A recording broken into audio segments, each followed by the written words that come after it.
O Pain com certeza é um dos vilões mais amados de Naruto, isso porque ele é um bom personagem, principalmente sua filosofia, que é indiscutível ser algo complexo e bem construído de acordo com a sua história de personagem. Mas isso realmente teria dado certo nesse universo? Porque em algo que temos que concordar é que esse plano é uma loucura de fazer. Ele queria a paz, mas para conseguir isso, ele teria que virar basicamente um deus naquele mundo, com poder beirando o absurdo. Mas afinal, o que leva alguém a achar que o sofrimento é o caminho da paz? E bem, para sabermos mais sobre isso, temos que passar por toda a vida de Nagato, que, bem, foi uma das piores de toda a história de Naruto, mesmo ser comparada de personagens como Kakashi, Itachi, Sasuke, Gaara e outros. Vamos começar pelo simples fato de que ele cresceu no meio de uma guerra com seus pais. Isso por si só já piora a vida dele em todos os sentidos, porque ele não só não tinha a compreensão de por que aquela guerra estava acontecendo, já que ele não estava relacionado àquilo, como também não sabia se iria sobreviver àquilo, sendo basicamente moldado através do medo, estresse, fome e sofrimento puro. Algo que só piora depois que aqueles dois ninjas da Folha invadem a casa dele e de seus pais em busca de algum inimigo ou suprimento. E bem, já sabemos o que acontece. Os pais de Nagato morrem e ele usa pela primeira vez o Rinnegan, que tinha sido implantado nele. A partir daí, ele tem altos e baixos na vida, tendo mais pontos baixos do que alto. Porque logo depois, ele teria que vagar no meio de todo o caos que era aquela guerra, com chance de morrer só para encontrar comida e abrigo para não morrer de fome ou frio. Isso teria melhorado um pouco, se é que dá pra chamar isso de melhora, foi ter encontrado aquele cachorro que tinha se tornado um amigo e apoio dele naquele sofrimento de vida. Agora sim teremos uma melhora para ele, que foi quando conheceu a Konan e o Eriko, formando assim um pequeno grupo para roubar comida e tentar sobreviver naquela situação, sendo eles o mais próximo que ele poderia chamar de família depois de perder a dele. Depois temos o encontro dos três com os três Senins lendários, e com a figura que seria a mais importante para os três, que é o Jiraiya.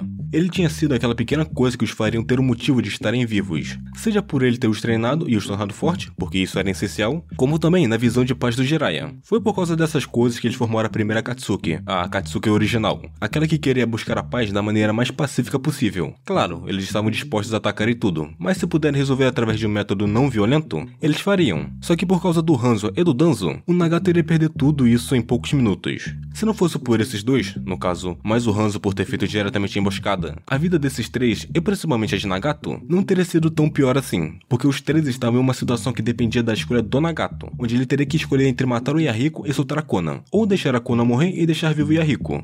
Basicamente, o Nagato estava no meio de uma situação chamada escolha de Sofia. Não vou me alongar muito nessa expressão porque não é o foco, mas essa escolha de Sofia é um dilema ético e moral extremamente difícil, que se refere a uma escolha forçada entre duas alternativas igualmente insuportáveis, sem uma solução boa. E bem, o Yahiko, só para poupar o Nagato da escolha trágica, tinha tirado a própria vida só para não deixar o Nagato escolher uma dessas duas opções. Essa teria sido a terceira grande perda do Nagato e o ponto de inflexão que solidificou sua filosofia. Ele teria perdido a esperança na comunicação, na amizade e na possibilidade de paz através da razão e da maneira convencional, que era juntar a todos. Por isso, a amizade e companheirismo desses três seria melhor do que a maioria. Porque, como os três estavam na mesma situação desde pequeno, tendo que arranjar formas de sobreviver, os três teriam se aproximado mais do que outros três personagens se estivessem juntos em outro tipo de situação. Por isso que eu acho que a dor do Nagato ao perder seu amigo seria maior do que normal. É por causa disso que o próprio Nagato passou a acreditar que a compreensão mútua que o Yahiko buscava era ingênua e que a única opção restante era forçar o mundo a sentir a dor que ele havia sentido, baseando-se na crença de que o mundo shinobi está preso a um ciclo vicioso de ódio e vingança. Porque um lado sempre busca o que chama de justiça e o outro lado percebe isso como vingança, gerando mais ódio e, consequentemente, mais dor. O Pain até argumenta que ele e o Naruto buscavam a mesma paz, mas eram impulsionados por seus próprios sentidos de justiça, e a justiça de um era apenas crueldade para o outro. Ou seja, duas visões que têm o mesmo fundamento, a mesma base, mas com execuções e caminhos diferentes, já que, para ele, a dor era a única linguagem, a única forma de que o mundo todo poderia se relacionar com todos, já que todos sofrem, seja alguns mais e outros menos, mas todos conseguem entender a dor, de uma forma ou de outra. Por isso, o Nagato, ao ter sustentado que a dor força o indivíduo a amadurecer e a crescer, tornou-se capaz de tomar decisões próprias e pensar por ele mesmo. Apesar que isso tem um certo problema, que eu vou falar isso mais pra frente. Afinal, o método do Pain conseguir fazer o que quer é importante, para ele fazer elas pararem de guerrear por causa do trauma que ele teria causado no mundo. Ele usaria a Akatsuki para capturar todas as bijus e basicamente criar uma bomba atômica com o poder delas para causar uma destruição em massa. E fazendo isso, ele usaria essa arma contra uma nação que estivesse em guerra para mostrar para os sobreviventes o que aconteceria com eles, fazendo assim que ele fique em uma posição de um ser supremo que iria guiar a humanidade até a paz. Mas o grande problema do plano do Pain é simples, ele não é sustentável. Ele acreditava que o medo e a dor manteriam o mundo em equilíbrio, mas isso apenas seguraria o caos por um tempo, e não seria eterno. porque só o medo não vai mudar a mente dos outros, apenas o comportamento, porque quando o medo passasse e acabasse, todo o ódio voltaria, podendo até voltar mais forte ainda, por causa que durante todo esse tempo a dor teria sido reprimida, ou seja, voltando ao mesmo ciclo de ódio e vingança que ele queria quebrar. Vamos por pontos para explicar isso melhor. No caso, os pontos vão ser só falando se ele estava certo ou estava errado. Para o ponto de visão onde ele estava certo, isso tem uma lógica que pode ser pensada muito bem. Vários humanos são egoístas, competitivos, maus e movidos pela autopreservação deles. Em um estado natural sem regras e sem ninguém para controlar ou tomar conta, haveria uma guerra de todos contra todos. Por isso que, para alcançar essa paz, mesmo que temporária, teria que ter um intermediador entre os conflitos. Um soberano absoluto que iria impor essa paz pelo medo da punição que os outros teriam que sofrer. No caso, essa punição viria através das bijus que Akatsuki teria pego. Afinal, pactos sem espada são apenas palavras e não tem força para garantir a um homem sequer. Ou seja, mesmo que tenha um acordo, sempre vai precisar de um medo ali nesse acordo para que os dois lados sigam esse pacto feito entre eles. E como eu já disse antes, o sofrimento que o Nagato sofreu fez ele crescer. Então todo esse sofrimento e dor que o mundo todo teria sentido, os faria crescer e criar a formação de um homem que superaria suas fraquezas de criar guerra, levando assim ao crescimento dele. É a clássica frase de "o que não me mata me torna mais forte".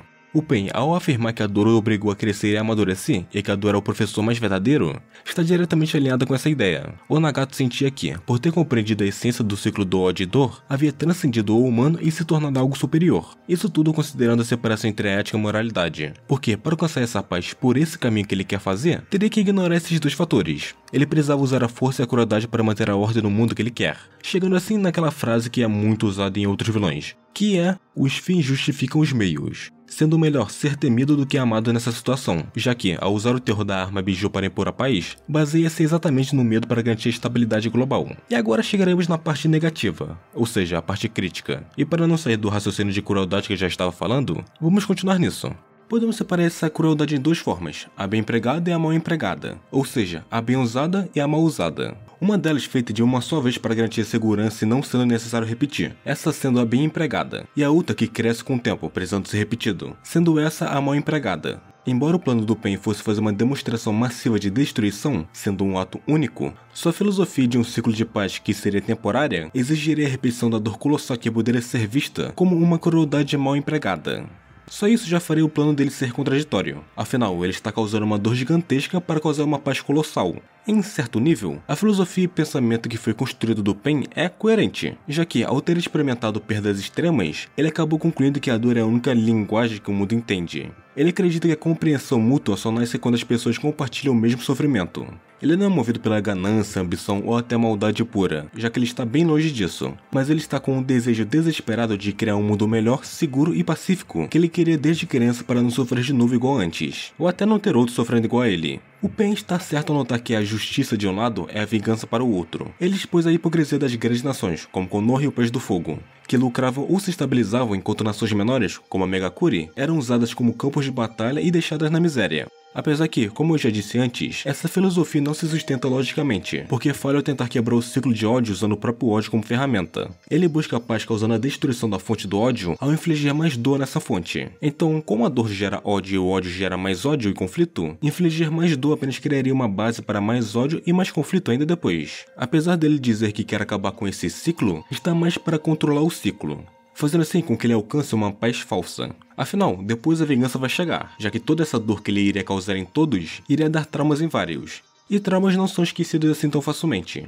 Mesmo se continuasse seguindo em frente ao tentar esquecer esses problemas e traumas, a memória, mesmo que diminua com o tempo, só vai fazer o ser humano voltar ao que sempre foi. Então, para que essa ideia desse certo ou visualmente certo, precisaria de uma dor contínua e permanente para servir como uma forma de que todos iriam se lembrar disso, independentemente do que aconteça. Porque senão, o Pen teria que várias vezes se reafirmar como todo-poderoso, causando mais destruição em massa até chegar um momento onde ele causaria mais dor no mundo do que todas as guerras anteriores juntas. Já que nesses curtos espaços de tempo, teria uma paz temporária e depois teria uma guerra. E é bom lembrar que tudo isso viria da fonte do ressentimento do Nagato. Ele estaria valorizando o sofrimento e buscando a vingança contra os fortes, que aqui seriam as grandes nações, sendo tudo movido pelo ódio, pelo desejo de vingança e pela negação da vida, chegando assim no ponto onde ele seria o ponto principal do ciclo do ódio, no momento em que esse ciclo terminasse em certo momento. Acho que com isso já tivemos uma boa ideia do que é a visão de pensamento do Pen. Por isso que, para chegarmos numa resposta definitiva, e também falando em forma de como o plano dele teria funcionado na obra em si, vamos comparar ele com outras ideias de paz. Começando com o nosso protagonista, o Naruto. Afinal, essa é a visão contraditória que fomos mostrados na obra, o choque entre as duas filosofias de paz deles, representando assim o dilema de como quebrar o ciclo do ódio que rege nessa obra. O Nagato foi levado a esse ponto por causa da dor e do trauma que ele sofreu através do ressentimento e falta de motivo de vida que ele sentia, causado por causa da guerra. O Naruto, quando sofreu com a morte do Jiraiya e a destruição da vila, essas duas únicas coisas fez com que ele buscasse compreensão e o perdão, afirmando assim a esperança e confiança nos laços que tinha.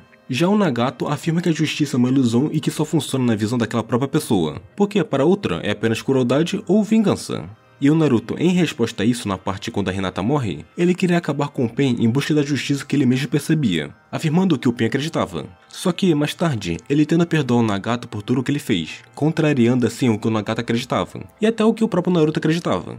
Apesar que, no final, a paz alcançada por ele e o Sasuke é basicamente sustentada porque não só os outros líderes têm uma boa relação com o Naruto, mas também porque eles têm medo dos dois, já que eles são forças quase que imparáveis naquele mundo, se forem as outras vilas que atacassem. Eu vou passar um pouco pelo Jiraiya porque tem certas mudanças dele e do Naruto, e também porque o Jiraiya é importante para a construção do Nagato, mas não vou me alongar muito por serem quase que as mesmas visões. Afinal, o Nagato é basicamente o herdeiro corrompido dos ideais dele. Os dois viam o mesmo problema, o ciclo do ódio. A diferença é que o Jiraiya acreditava que esse ciclo podia ser quebrado através de comunicação e empatia quando todos se entendessem. Já o Nagato veria isso como algo ingênuo e ousado. Além disso, algo legal entre eles é que o Nagato assumiu uma posição de ser superior, se vendo como um ser que transcendeu a humanidade por ter compreendido a essência da dor.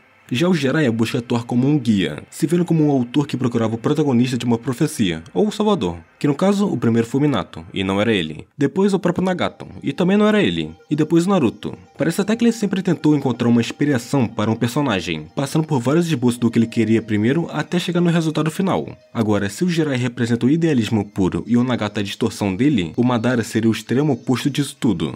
Enquanto o Nagato nem acreditava que o mundo podia aprender com a dor, o Madara simplesmente desistiu do mundo real. Ele só queria apagar o mundo para sempre, só para querer a paz ilusória dele. Eu diria até que, nessa parte, o Madara seria o mais extremo possível, já que o Nagato iria querer uma paz falsa. Já o Madara ia fazer o mesmo, só que seria perfeito essa paz falsa. Mas a maior diferença entre eles está justamente que o Nagato acreditava que a dor poderia mudar as pessoas. No caso, o ponto principal é que os outros podem mudar. Já o Madara acreditava que o único jeito de alcançar a paz era eliminar o livre-arbítrio, querendo um sonho eterno onde ninguém mais precisasse sofrer.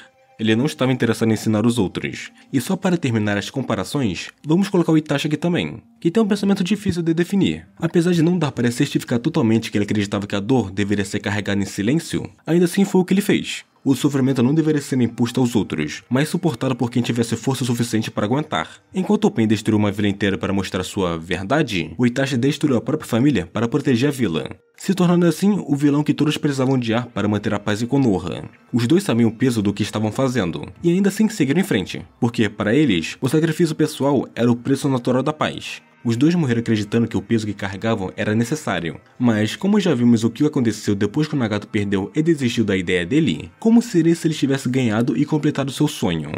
Se o Nagato tivesse conseguido tudo o que planejava, o mundo ninja teria mudado de uma forma que ninguém seria capaz de prever. A dor teria se tornado a nova linguagem universal, mas a forma como ele moldaria o mundo dependeria de até onde o Nagato levaria sua ideia, porque eu consigo pensar em 4 caminhos possíveis para o Deus da Dor, sendo 4 versões diferentes do mesmo sonho, e todas elas trariam a paz de uma forma diferente com custos diferentes. E por sinal, eu vou ignorar fatores como Obito, Zetsu e essas coisas, é só para vermos o cenário.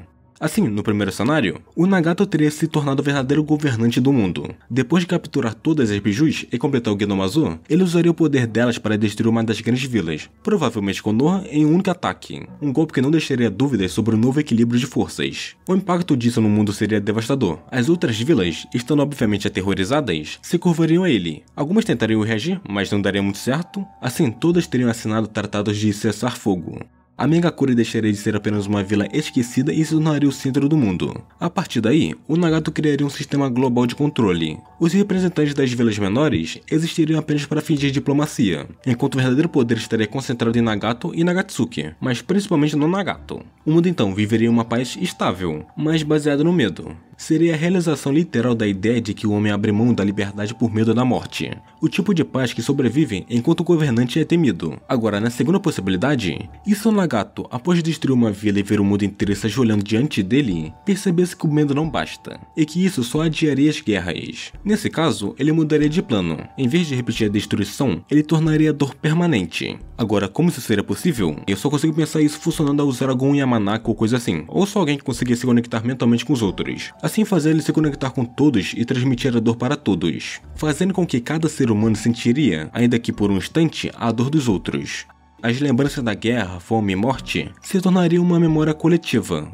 Ninguém mais conseguiria viver sem sentir, mesmo que levemente, o sofrimento alheio. Seria como se a dor deixasse de ser punição e passasse a ser uma forma de consciência. No longo prazo, as gerações futuras herdariam essa memória como um pecado original. O sofrimento seria o que definiria a humanidade. Não algo a ser evitado, mas aceito como parte da existência deles. Agora, e se o Pain tivesse cumprido o plano dele literalmente, sem mudar nada? Destruir uma vila, impor a paz e depois, consequentemente, repetir o processo. Nesse caso, ele teria que criar uma Akatsuki eterna. Eles teriam se tornado uma força de manutenção da ordem mundial. Os 6 caminhos seriam substituídos por novos guerreiros, sendo assim os apóstolos da dor. A função deles seria simples: lembrar o mundo do que é sofrer. A cada geração, uma nova destruição, um novo ciclo, a dor se tornaria quase que uma tradição deles. Seria uma paz que não é constante, porque precisaria recomeçar. Basicamente, com ele alcançando a paz, mas sem ter paz, porque ele ainda destruiria. E por fim, a última versão, que isso foi o que eu menos gostei, mas que seria dispensar, apesar de ser mais inviável que as outras, onde o Nagato faria literalmente uma religião ele mesmo, desde o começo,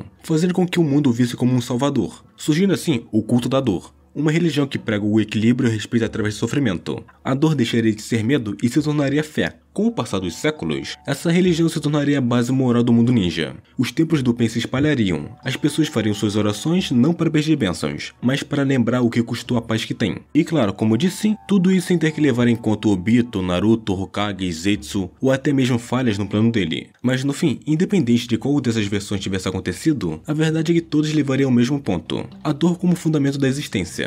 Porque a paz de Nagato sempre foi sobre controle. E é justamente aí que mora a tragédia da filosofia de Pain. Ele acreditava que o ser humano só muda quando é obrigado, e que a dor era a única força capaz de impor essa mudança. Mas o erro dele foi acreditar que a dor poderia ser ensinada. Não tem como compartilhar uma dor, afinal, ela só pode ser sentida. Essa dor vai ser sentida em níveis diferentes de acordo com quem seja. Mesmo se tivesse vencido, o mundo que ele criaria seria um reflexo da própria alma dele, sendo algo distorcido e nada bom. Ainda assim, o objetivo do Nagato é nobre. Ele queria um mundo sem guerras, sem crianças órfãs, sem pais mortos em nome de vilas e símbolos que ninguém entende. E talvez seja por isso que o arco do Pain foca em mostrar o que acontece quando a esperança morre e só sobra a realidade. Representando isso, o momento em que o Naruto estava prestes a perder, se não fosse pela Hinata e Kyuubi. No final, ele precisava de alguém que demonstrasse pra ele o que é o perdão. E foi só quando ele viu isso em Naruto que finalmente entendeu o erro dele. O erro que ele mesmo chegou no resultado. E bem, viver em qualquer tipo de mundo que o Nagato possa ter criado seria horrível de uma forma ou de outra. Curta, se inscreva, compartilhe, obrigado por assistir e nos vemos em outro vídeo.